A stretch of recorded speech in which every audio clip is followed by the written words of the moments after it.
आपके स्क्रीन्स पर ये जितने भी बैठे हुए नौजवान नज़र आ रहे हैं, ये बैठ कर के कोई ध्यान यानी मेडिटेशन नहीं कर रहे हैं, ना ही बैठ कर के कोई दुआ पूजा या अर्चना कर रहे हैं।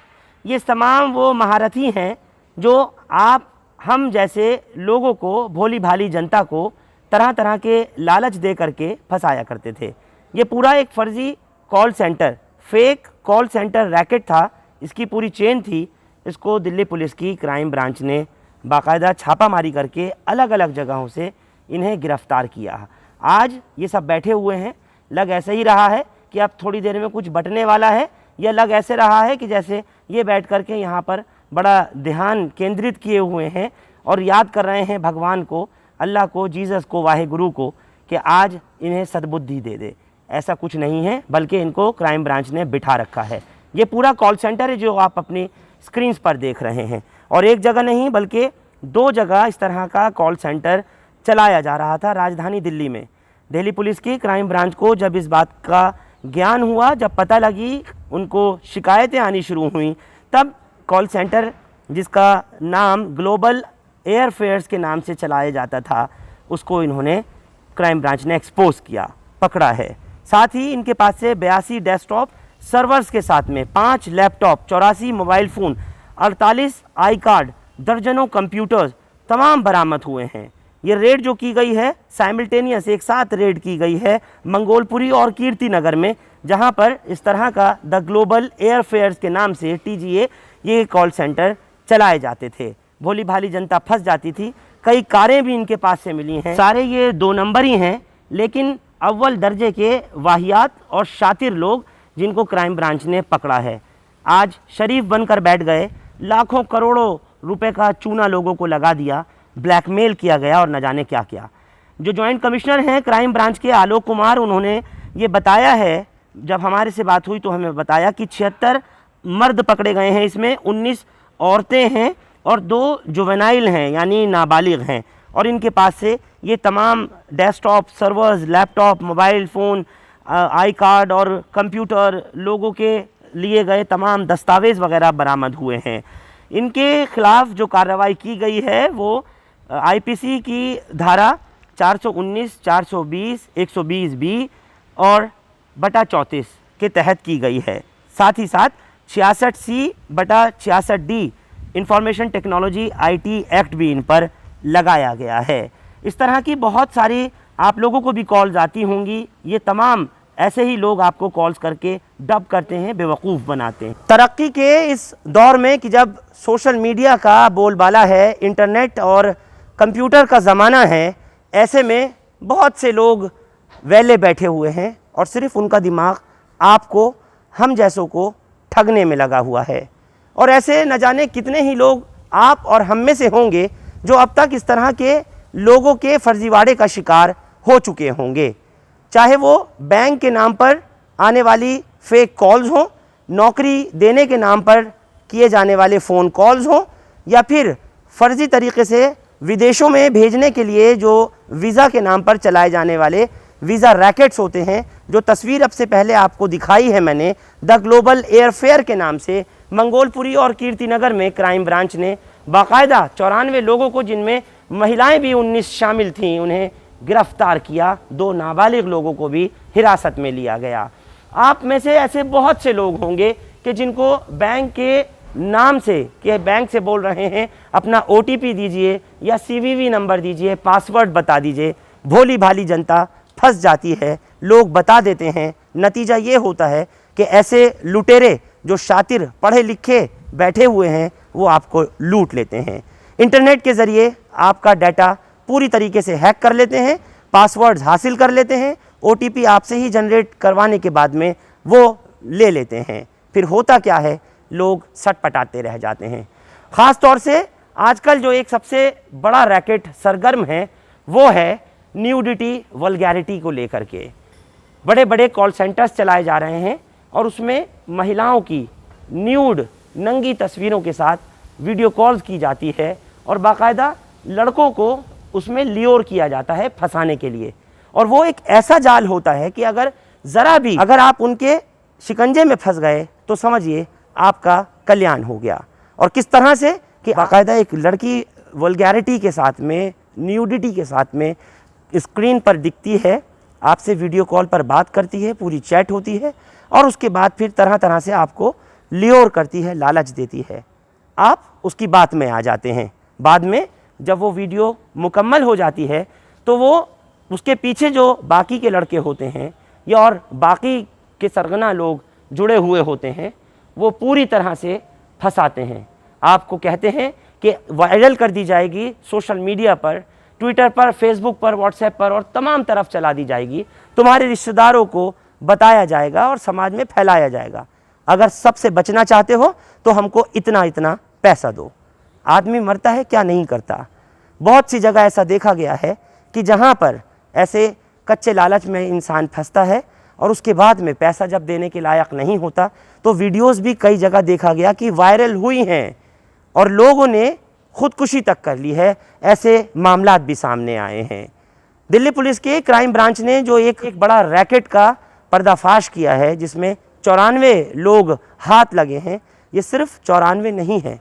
इस तरह से पूरे हिंदुस्तान भर में बड़े जाल फैले हुए हैं और आप हम जैसे भोली भाली जनता को फंसाने के लिए इनके पास तरह तरह के हथकंडे हैं। उसके अलावा कॉल्स आती हैं कि आपका इतने लाख रुपए का इनाम निकला है। एक वक्त को आदमी लालच में आ जाता है, नहीं समझ पाता, उस जाल के पीछे की सोच और समझ की तरफ नहीं बढ़ पाता जहां उसको लालच दिया जाता है। 50 लाख निकले हैं, करोड़ रुपया निकला है और लोग फंस जाते हैं ऐसे कामों में, ऐसे दलदलों में धंस जाते हैं।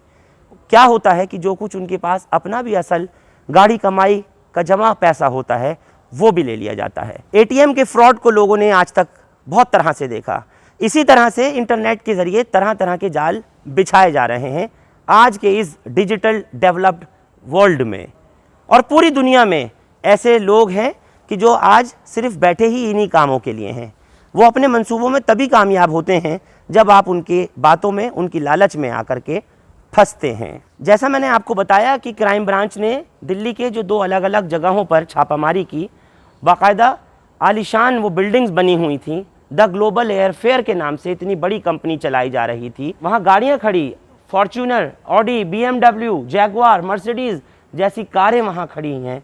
तो जाहिर है वहाँ इन लोगों की जाल में फंसने वाला और इनकी उन उलझनों में उलझने वाला इंसान नहीं समझ पाता कि ये जो कुछ भी है एक ऐसा दिखावा है, एक ऐसा जाल है कि उसमें आप उलझते चले जाएंगे। ऐसा ही हुआ इस केस में भी। क्राइम ब्रांच की टीम ने इन सभी आरोपियों को अदालत में पेश किया और फिर उसके बाद में इनके जो सरगना हैं, 3 ऐसे किंगपिन हैं इनमें जो सब कुछ मेन करने वाले थे और उन्हीं के ज़रिए ये पूरी द ग्लोबल एयरफेयर के नाम से कंपनी चलाई जा रही थी।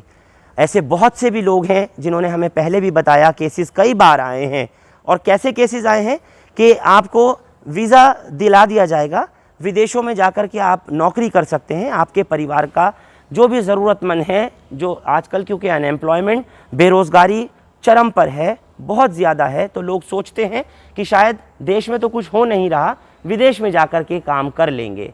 लेकिन वो लोग भी फंस जाते हैं और उन लोगों को वीज़ा दिलाने के नाम पर उनसे पासपोर्ट ले लिया जाता है, उनके दस्तावेज़ हासिल कर लिए जाते हैं और जाता कोई है नहीं बाहर, बल्कि उनको और दूसरे तरीके से पैसे उनसे ऐंठ लिए जाते हैं। कई जगह ऐसा भी देखा गया है कि फ़र्ज़ी वीज़ा के ऊपर लोगों को बाहर भेजा भी गया, लेकिन जब जांच होती है बाद में पता लगता है कि लाखों रुपया खर्च करने के बाद जो शख्स बाहर भेजा गया इन फ़र्ज़ी कंपनियों की तरफ से, तो उसके ख़िलाफ़ कार्रवाई भी होती है और सब कुछ किया धरा एक तरफ हो जाता है। मेरी आपसे वालेहाना गुजारिश है तमाम लोगों से, तमाम जनता से, जो लोग हमें सुन रहे हैं, हमें देख रहे हैं, हिंदुस्तान लाइव के माध्यम से आपको बताना चाहता हूं, हर रोज़ इस तरह की शिकायतें, हर रोज़ इस तरह की कॉल्स आपको आती होंगी और निश्चित तौर पर आती होंगी। कई लोग शिकार भी हुए होंगे। आगे कोई ना हो सके इसके लिए बराए मेहरबानी, अगर कोई कहता है कि बैंक से बोल रहा है या आपका अकाउंट नंबर ये है, तो आप अपना अकाउंट नंबर तुरंत सुनने के बाद ये सोचते हैं कि शायद वाकई बैंक से बोल रहा है। आप लोग प्लीज़ उसको वेरीफाई करें, अपनी ब्रांच से राब्ता करें, कांटेक्ट करें।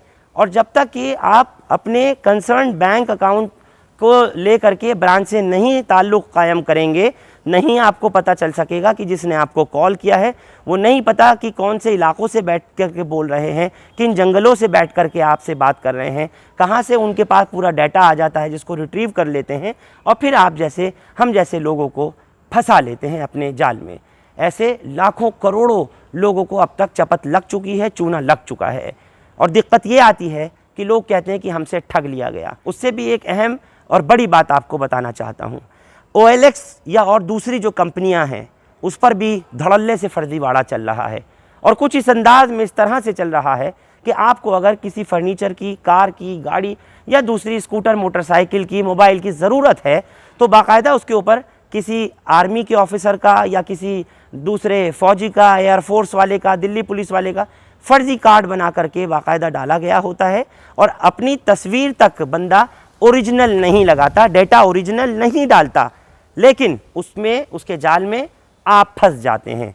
कुछ इस तरह से फंसते हैं कि वो आपसे गाड़ी को देने के बहाने, मान लीजिए कि कोई बाइक खरीद रहा है और वो ये देखता है कि बाइक की जो कीमत उसमें दिखाई जा रही है, मॉडल नंबर मान लीजिए 2020 है और गाड़ी की कीमत दिखाई जा रही है 50,000 रुपये। आदमी सोचता है कि इस गाड़ी को अगर मैं बाज़ार से ख़रीदता हूँ और जो कि सिर्फ चंद महीने पहले की या 1 साल पहले का मॉडल है, तो क्यों ना मैं फिर 50,000 में इसको ख़रीद लूँ, जबकि मार्केट वैल्यू नई गाड़ी की 1 लाख रुपए की है उस बाइक की। फ़र्ज़ कीजिए जिसके बारे में मैं बता रहा हूँ। एक शख्स किस तरह से जाल में आता है वो ये समझने की कोशिश कीजिएगा। ये बंदा जो अपने आप को ये इम्पर्सनेट करता है कि मैं कोई फ़ौजी हूँ, एयरफोर्स का हूँ, आर्मी का हूँ, दिल्ली पुलिस का हूँ, नेवी का हूँ या कोई एक आम आदमी हूँ, जो अपनी गाड़ी की फ़ोटो दिखा रहा है वो एक्चुअली उसकी गाड़ी है ही नहीं और जो वो पर्टिकुलर्स आपके साथ शेयर कर रहा है वो उसके हैं ही नहीं। झूठा आई कार्ड आपको दे दिया और उसके बाद में आप कॉन्फिडेंस में जब आ जाते हैं, बिल्टअप कर लेता है वो भरोसा आप पर, तब फिर वो आपसे कहता है कि अभी इसकी डाउन पेमेंट कीजिए 10,000, 20,000, 25,000, 30,000 जो भी है। उस 50,000 की बाइक के लिए आप सोचते हैं कि मैं एज टोकन मनी 20-25,000 या जो भी वो मांग रहा है दे दूं। आपको मालूम है फिर क्या होता है? आप ढूंढते ही रह जाते हैं, ना वो शख्स मिलता है, ना वो बाइक मिलती है, ना वो आपका पैसा मिलता है। यानी खाया पिया कुछ नहीं, गिलास तोड़ा बार आना, ख़त्म। अब ढूंढते रहिए। आप फिर थाने जाते हैं, जाकर के जब आप बात करते हैं ड्यूटी ऑफिसर से या पुलिस के अफसरों से, तो पुलिस वाले आपसे सिर्फ इतना ही कहते हैं कि ये कसूर आपका था, लालच में आप फंसे थे, लिहाजा इस पर कोई कार्रवाई नहीं बनती। और अगर कई 100 करोड़ रुपए का मामला होता तब कहीं जाकर के जो दिल्ली पुलिस का अपना ही एक सेल है, इकोनॉमिक ऑफेंस विंग, EOW जो कहलाता है, उसमें FIR दर्ज होती है, इन्वेस्टिगेशन होती है और मामला चलते हैं। ऐसे न जाने कितने ही लोग होंगे। बल्कि अभी आप लोगों को ये खबर देते हुए, आपसे इस वक्त लाइव बात करते हुए, कई लोग आपके ऐसे होंगे जो आप खुद भी कह रहे होंगे कि मेरे साथ भी ऐसा ही हुआ। कोई शिकार हुआ उस वल्गैरिटी का, न्यूडिटी का, उस वाहियात वीडियो कॉल का जिसमें लड़की नंगा लड़के को करा देती है और फिर उसके बाद ब्लैकमेल करने की कोशिश होती है वीडियो बनाने के बाद में। या फिर कोई कहेगा कि मैं बैंक के फ्रॉड के ज़रिए फंस गया, या कोई आप में से ये कह रहा होगा कि बिल्कुल ठीक बता रहे हैं, मेरे साथ ऐसा हुआ कि मैं उस मामले में फंसा कि मुझे कॉल की गई और मेरे से पैसा ऐंठा गया। इस तरह से बहुत सारी चीज़ें हैं। आप लोग इस चीज़ का ध्यान रखिए, किसी के लालच में मत आइए और कोशिश यही कीजिए कि क्राइम ब्रांच ने जैसा गिरफ्तार किया है, पकड़ा है, ऐसे ही हालात के अंदर अगर आपको कुछ पता लगता है तो आप उसको ज़रूर पकड़वाइए। आप लोग हमारे साथ इस खास पेशकश में जुड़े, आपका बहुत शुक्रिया। हिंदुस्तान लाइव फरहान याहिया यूट्यूब पर सब्सक्राइब कर सकते हैं और क्लिक कर सकते हैं बेल आइकन हमारी खबर की पहली नोटिफिकेशन के लिए। फेसबुक पर हमारा page Hindustan live Farhan Yahiya follow और लाइक कर सकते हैं। शुक्रिया साथ जुड़ने के लिए।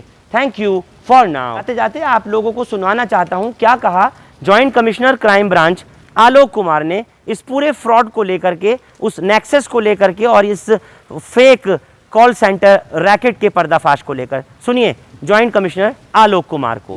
क्राइम ब्रांच की टीम ने बहुत ही अच्छा एक काम किया है, कॉल सेंटर बस्ट किया है। एक इन्फॉर्मेशन मिली थी कि कीर्ति नगर में एक कॉल सेंटर है जहां से US सिटीजन्स को, US में रहने वाले लोगों को चीट किया जा रहा है। सूचना के बाद DCP मनोज, ACP मयंक बंसल, इन लोगों की टीम वहां पे पहुंची और वहाँ से पता चला कि कॉल सेंटर एक चलाया जा रहा था जो कि कई तरह की इलीगैलिटीज उसमें इन्वॉल्व थी, including bypassing of international calling का जो गेटवे है उसको भी किया जा रहा था। और वहाँ से कुछ लोग मिले जो कि इस कॉल सेंटर को चला रहे थे। उसके बाद ये पता चला कि एक सिमिलर कॉल सेंटर सेम मालिक का मंगोलपुरी में भी चल रहा है, तो वहाँ पे भी रेड हुई। दोनों को मिला के कुल व्यक्ति जो अभी डिटेन किए गए हैं 97 है जिन लोगों को डिटेन किया गया है, जिसमें मालिक और जो सुपरवाइजरी लेवल है और जो टेक्निकल एक्सपर्ट्स हैं उनकी संख्या 9 है, और 88 वो लोग हैं जो एम्प्लॉय के तौर पे काम कर रहे थे, बट दे ऑल्सो न्यू कि ये सारा काम जो यहाँ पे चल रहा है वो इलीगल और क्रिमिनल। इसमें इनका जो एमओ था, मेथड ऑफ चीटिंग था, वो ये था कि ये गलत तरीके से इन्होंने यूएस के कुछ सिटीजन्स जिनको सोशल सिक्योरिटी नंबर मिलता है उन लोगों का डेटा ले रखा था, उनको यहाँ से कॉल करते थे। सोशल सर्विस एडमिनिस्ट्रेशन एक डिपार्टमेंट होता है वहाँ पे, जिसके ऑफिसर्स के तौर पे उनको कॉल करते थे और उनको ये बताते थे कि आपके बैंक अकाउंट से या आपके कार्ड से फ्रॉडुलेंट ट्रांजैक्शन हुए हैं, जिसकी वजह से आप लॉ एनफोर्समेंट एजेंसी की निगाह में है, हमारी निगाह में है, और आपका जो सोशल सिक्योरिटी कार्ड है इसको सस्पेंड किया जाएगा। इस तरह का वो थ्रेट करते थे उनको। जब इस थ्रेट के बाद कई लोग जो झांसे में इनके आ जाते थे, वो कहते थे कि कैसे इस सस्पेंशन से बचा जा सकता है, क्योंकि ये उस तरह के लोग हैं जिनको यूएस सरकार से सोशल सिक्योरिटी कार्ड के जिनका होता है उनको कुछ फाइनेंशियल सपोर्ट मिलती है। अगर वो फाइनेंशियल सपोर्ट नहीं मिलेगा तो फिर उनको दिक्कत हो सकती है। तो उसके एवज में फिर ये उनसे नेगोशिएट करते थे कि आपका हम सस्पेंड नहीं करेंगे, इसके लिए आप ऐसा है कि एक ये गिफ्ट वाउचर है, ये आप जो है इतने का $500 का $400 का जो भी उनका नेगोशिएशन में सेट होता था, वो गिफ्ट वाउचर जो है उसका वो आप ख़रीद लें, और उसका जो कूपन कोड है और उसका जो पिन है वो आप हमें बता दें। फिर आपको ये 72 घंटे में या 6 दिन में 5 दिन में आपको ये वापस रीइंबर्स हो जाएगा, लेकिन बचने का और आपके पास कोई तरीका नहीं है, नहीं तो आपका कार्ड सस्पेंड हो जाएगा। तो इसके बाद वो जो कूपन कोड होता था और पिन होता था उसको ये दे देते थे। एक ब्लॉकर नाम का व्यक्ति होता है, इस तरह के जो व्यवसाय में लोग हैं ठगी के, उनके पार्लेंस में उसको ब्लॉकर कहा जाता है। तो ब्लॉकर को ये लोग ये कूपन कोड और पिन देते थे, और उसके बाद उसके एवज में वो कैश कराने का जो कूपन कोड है और जो पिन जब उसको मिल जाता था तो ब्लॉकर उसको कैश कराता था, और उसके बाद फिर इनको कैश पैसा यहाँ पे हवाला के माध्यमों से मिलता था। तो ये अभी तक इनका जो समझ में आया कि इस तरीके से ये सारा काम ये करते थे, ये काफ़ी बड़े पैमाने पे लगता है इस काम को किया जा रहा था, क्योंकि आप देख ही रहे हैं कि इतने लाइन्स इन्होंने एक साथ लगा रखी थी। करीब 90 के आसपास एम्प्लॉयज़ इनके थे। 4-5 महीने से ये काम चल रहा था। इस जो इनिशियल तहकीकात है उसमें इस बात की पुष्टि हुई है। इसमें कई सारी चीज़ें हैं जो चूँकि ये रात में रेड हुई है, अभी इन्वेस्टिगेशन में सामने आनी है। एक तो ब्लॉकर इनको डेटा भी मुहैया कराता था, जो किन लोगों के सर्विस सोशल सिक्योरिटी कार्ड्स हैं, ये डेटा भी ब्लॉकर इनको मुहैया कराता था। वो डेटा वो डार्कनेट से शायद लेता था। तो इस चीज़ की भी अभी तफ्तीश होनी बाकी है। ब्लॉकर की फिजिकल लोकेशन कहाँ पे, इस चीज़ की भी तफ्तीश होनी बाकी है। उसका कैश कराने का क्या तरीका था वो भी अभी सामने लाना बाकी है। इस तरह की बहुत सारी चीज़ें इसमें देखनी बाकी है। मोटे तौर पर हम समझते हैं जैसे इसने किराए पे ले रखा था, एक पूरी बिल्डिंग ले रखी थी, और टेली1 के नाम से इसने एक वेबसाइट भी खोल रखी थी, वो भी शायद फर्जी वेबसाइट है, वो भी हम देख रहे हैं। उसके भी हम इंग्रेडिएंट सेक्शन जो 467, 468 वगैरह हम उसमें लगा रहे हैं आईपीसी की। तो 4 लाख का किराया 1 महीने का ये देता था, और अगर 100 के आसपास इसके एम्प्लॉयज़ थे, करीब उनको 30-1,000 पर एम्प्लॉई देता था। तो मोटे तौर पे 30 लाख के आसपास इसका सैलरी बिल था। तो ये एक बड़े पैमाने पे चीटिंग का ये पूरा रैकेट चल रहा था, जिसको क्राइम ब्रांच की टीम ने बस्ट किया है। और इसके जो बाकी सूत्र हैं इन्वेस्टिगेशन के, जो मैंने बताया, कई सारी चीज़ें हैं जिस पे अभी हमें काम कर रहे हैं और करना है। उसमें और कौन से कैरेक्टर्स हैं, और क्या मेथड था, हवाला का पैसा कहाँ से आ रहा था, और किसी बाकी कंट्री में भी क्या इनका कोई सपोर्ट बेस था, ये सारी चीज़ें अभी हम देख रहे हैं। ये तफ्तीश में सामने बाद में धीरे धीरे लाएंगे। कभी कभी ऐसा होता था किसी दिन पाँच लोगों को चीट किया, किसी दिन 7 लोगों को, इस तरह का इनका था। वो अभी सारी डिटेल हम देख रहे हैं, क्योंकि अभी काफ़ी लोग हैं, इन सबसे पूछताछ करनी पड़ेगी। उसके बाद इनके जो रजिस्टर्स थे वो ज़्यादातर कोई फिजिकल रजिस्टर तो मेंटेन नहीं करते थे, तो कहीं पे आई क्लाउड पर सारा डेटा इन्होंने स्टोर किया हुआ है। आई क्लाउड का पासवर्ड क्या वो लेके वो सारा, वो आई क्लाउड का अगर पासवर्ड हमें नहीं मिल पाता है तो उसको तोड़ना पड़ेगा, उसका जो कोड है, ये तमाम चीज़ें अभी इन्वेस्टिगेशन का है। तो इसलिए मैंने कहा कि इसमें कई सारी चीज़ें हैं जो अभी इन्वेस्टिगेशन में सामने आएंगी। इसलिए मैंने आपको मोटे तौर पे जो बताया कि 100 एम्प्लॉई को लेके और इसको चलाना और 30 लाख करीब सैलरी पे खर्च करना, 4-5 लाख रुपए केवल, तो इससे पता चलता है कि इनका टर्नओवर अच्छा खासा था और ये एक्सपेंशन के मोड में भी थे। जो इनिशियल ये कि अभी और भी लाइनें हमें लगानी है और भी फ्लोर ऐड करने हैं या किसी और लोकेशन में जाना है, तो ये एक बड़े पैमाने पे चल रहा था।